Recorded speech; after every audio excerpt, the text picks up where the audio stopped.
In this video, I visit Reigate Fort to take on another 15-minute photo challenge.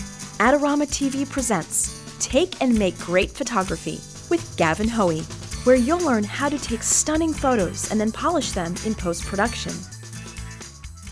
Hello, I'm Gavin and you're watching Adorama TV, brought to you by Adorama, the camera store that has everything for us photographers. And today, I'm going to do another 15-minute photo challenge.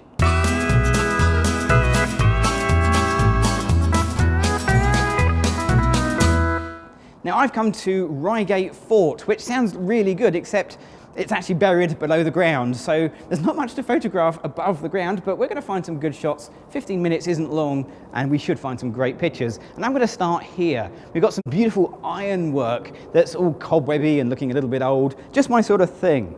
Now it is really quite dark and gloomy down here, so let's see what we get for a shutter speed when I come in and take my shot.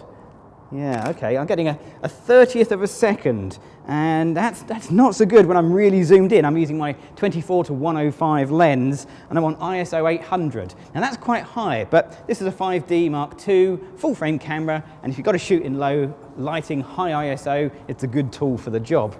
Now I can just slightly underexpose my image, because I'm shooting in RAW. I know I can pull it back, and underexposing just helps to bump up the shutter speed.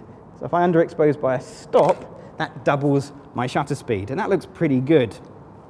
So I've got this idea in my head. If I grab a leaf, that's, well, random leaf, anyone will do. I'm just going to rest it up against the metalwork here and just get a little shallow depth of field shot. So we'll pop that there, and we'll open up the aperture. It's breezy today, this could take a while. We'll pop that there. We'll open up the aperture. I'm still on ISO 800.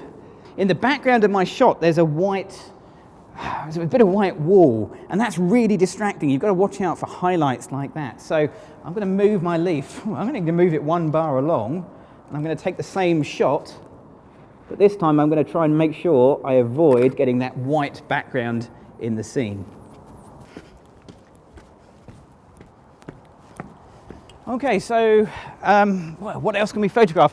Plenty of things to shoot, but do you know what? I've just seen the stairs here, and they're sort of facing towards the light. Now, normally as photographers, we say never shoot into the light. Actually, some of the best pictures I've ever taken are done with exactly that in mind, shooting straight into the light. So I'm going to try and get a picture of these steps. I've got to get right down low because I want to get a strong shape of the steps and also a symmetrical shape as well. So let's have a shot here. But the sky is looking a little bit wishy-washy. There's not really too much detail in the sky. So I'm going to drop my exposure compensation down a couple of stops to try and get some detail in the sky, which I can do. But as soon as I do that, what happens is I lose all the detail in the foreground. I need detail in the sky, detail in the shadows. How do you do that? Well, HDR, high dynamic range, exposure blending, call it whatever you like. I'm going to have to take a couple of exposures. So I'm going to jump into my camera menu. I'm going to find the AEB exposure bracketing, and we'll dial it in so I take 3 pictures 2 stops apart. Here we go. And a quick review on the back of the camera. Yeah, I can see I've got a picture with detail in the sky. I've got a picture with detail in the steps and the grass. All I need to do is bring them together in Photoshop, and we're good to go. Don't forget to check out Adorama's latest contest and your chance to win amazing prizes. Okay, it's not really old. In fact, it's probably the most modern thing here on this location, but I just love the color. And let's get a picture of that as well. Why not?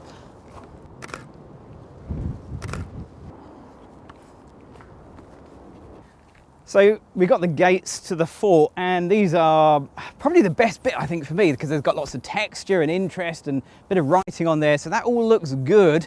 Let's get a picture of these. Now, whenever I come up to something interesting and I'm not quite sure what I'm going to do, my first thing is think about the wide shot, and they don't get much wider than a panorama.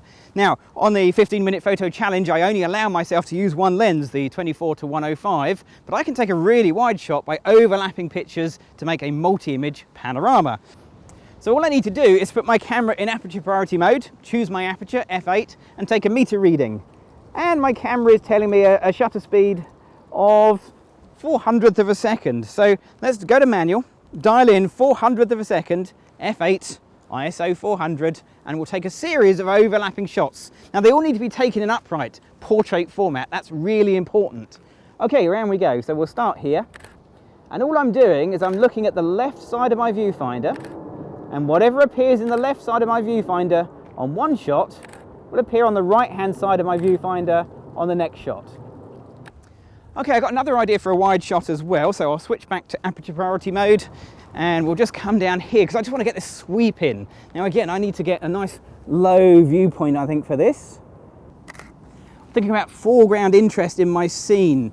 I might need to stop my aperture down so I get a bigger depth of field. Remember, the bigger the aperture number you dial in, the bigger the depth of field. So f11, f16 should give me a nice big depth of field. The downside is the shutter speed will start to drop off really quickly, so you may have to bump up your ISO to compensate. It's getting a bit breezy, so I think we've got time for one more shot, and I'm just going to do some of the close-up detail of the door. So let's come in really close, and we've got some beautiful texture in here, so let's grab some texture shots. I'm going to open the aperture up for a really shallow depth of field, and we'll take a couple of shots like that.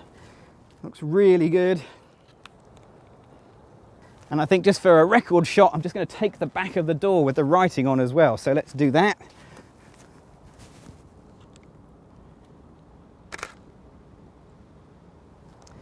So there you go, 15 minutes comes and goes really, really quickly. Now, if you need some inspiration on how to get more out of your photography, don't forget to check out the Adorama Learning Centre, where you can find out loads of great hints and tips. And if you want to find out what I'm going to do with my pictures, I'm going to put them through Photoshop right now. There really isn't anything like a nice warm cup of tea. It was freezing cold and blowing a gale filming that, but I got some great pictures. And I'm going to edit the HDR or the exposure blended image, and we're going to do that right now in Photoshop CC. So I've got the 3 images sorted out that I shot. These are my 3 simultaneous images, 2 stops apart. I've got the first one highlighted. I'm going to hold the Shift key, click on the last one, and I'm using Mini Bridge here, which means all I need to do is right click, choose Photoshop, and then merge to HDR Pro. Now, of course, you could use the File, Automate, Merge to HDR Pro, go in that way if you prefer. Doesn't really matter. What we're trying to do is create something called a 32-bit image, and Merge to HDR Pro is brilliant at doing just that. We need to set a couple of things up here. So first of all, I'm going to turn on Remove Ghosts because there's moving clouds and that can cause problems. And then I'm going to change the mode from 16-bit to 32-bit. Now I know the picture looks worse as a result, but stick with me, it'll get better. Now the reason I'm using Photoshop CC is because it has this brilliant little button at the bottom that says Complete Toning in Adobe Camera Raw. And if I just move down a little bit, because this is too big to fit on the video, there's a button at the bottom that says Tone in ACR, which I'm going to click. And what that'll do is it'll take my 32-bit HDR image and put it straight into Adobe Camera Raw. So where before in Photoshop CS6 you would need to save it as a 32-bit TIFF and bring it in, now it automatically comes in as a 32-bit straight into RAW, no more work to be done. But if you want to find out how to do this in CS6, go back and watch episode 115 where I shoot an HDR image and process it in CS6. Okay, so in RAW, I've got everything here, and this is a huge amount of data to play with. So I can get the highlights and really come down low to recover that highlight detail. I can open up the shadows. I can put in some clarity, of course. I can warm up the temperature. So it all looks really good like that. I'm very pleased with that. But a few things we need to do, a bit of housekeeping really. I'm going to go to the Detail tab, and I'll put some noise reduction in because there isn't any by default. And then I'm going to go to the Lens Correction tab, and I'm going to turn on Chromatic Aberration because there's plenty of that in the picture. Okay, so that's all I need to do here in RAW. I'm just going to click on the OK button, and we'll leave RAW behind and come back into Photoshop. Now I could stop here quite happily, but I think this picture just needs a little bit more. And sometimes when I'm stuck for ideas, I'll use plugins, and today I'm going to use the Perfect Photo Suite from On1. Now, to do that, I just need to tidy up my screen a little bit. So let's bring this on like so. And I also need to get rid of the fact it's a 32-bit file, because if I try and use the On1 or any other plugin for that matter, they're unavailable because of the huge amount of data. So to get rid of that 32-bit file and go to a 16-bit, first of all, I need to go to Layer, then go to Rasterize and Layer, and then I can choose Image, Mode, 16 bits per channel. Don't flatten it down, or don't merge it down. And then I can choose File, Automate, and there it is. And I'm going to choose Perfect Effects 8, which is just brilliant for giving you ideas and inspiration on things you could do with your pictures. So let's have a look at the presets here, and there are a bunch of presets. I'm going to go with the vintage ones, which has a great range of vintage style presets, and you can see straight away all these fantastic looks that you could give your picture, and they all just pop on the screen. It's just fantastic. I'm going to go with this one here. Great name, great effect, Dirty Bird. Now, not only are there presets, but there are also individual filters you can apply. So I'll click on the filters. We need to make a new layer to put that on. So here in Perfect Effects, we'll make a new layer. And all I'm going to do is come down, right down to the bottom. We'll go with Vignette. Click on the options to see some previews. And I'm going to choose this one, Big Softy. Like the name, like the effect. I'm not actually choosing effects by name, I should point that out. But once I'm done, I'll click on Apply, and that'll take me out of Perfect Effects and back into Photoshop.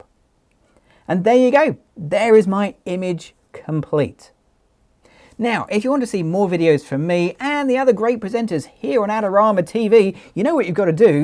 You've got to click on the subscribe button. However, if you just happen to be in New York City around about the 25th of February 2014, for one day only, I'm doing a live workshop at Adorama. So come down and see me, and we're in for a great day. I'm Gavin Hoey. Thanks for watching.